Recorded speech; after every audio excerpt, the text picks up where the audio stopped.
Hello folks, today is the 22nd of July, which in most conventions is written as 22/7. I say most conventions because the Americans do it the other way around. And so 22/7, as you all know, 22/7 is a beautiful approximation for pi. So it's called the pi approximation day. I want to take a couple of minutes and talk about this idea of approximation for pi.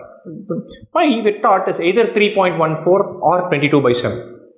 When you're taught this for the first time, when you're 10 years old, 11 years old, 12 years old, we take it and say, look, it is either 3.14 or 22/7. And so at that time, we're not ready to talk about irrational numbers and pi being an non-terminating, non-recurring decimal and all kinds of fancy stuff. Right? But it's super important to remember that both 3.14 and 22/7 are approximations of pi. They're not accurate expressions of pi. It's super crucial. Several times I find students telling me pi is 22/7. Pi is not 22/7. Pi is taken to be 22/7. So what is this pi exactly? Where did this come about?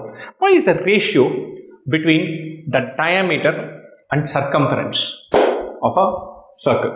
Every single circle has a standard ratio between its diameter and its circumference. That ratio is pi. It cannot be grabbed with one simple decimal. It is not just 3.14. It cannot be grabbed with one simple fraction. It is not 22/7. 22/7 is close to pi. 3.14 is close to pi. It is not accurately pi. So what is pi accurately then? Even this is not accurately pi. It should be a bunch of dot.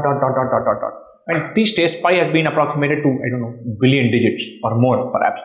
So this is 3.14159265358897. Then it keeps on going. It doesn't stop here. It keeps on going. And so it goes infinitely. It's what is called as a non-terminating, non-recurring decimal. It doesn't stop and there is no pattern to it. And so keep that in mind. Pi is a beautiful number, probably the most beautiful mathematical idea there is. And we take it to be 3.14. We take it to be 22/7. It is not equal to either one of them. Super, wonderful. Best wishes.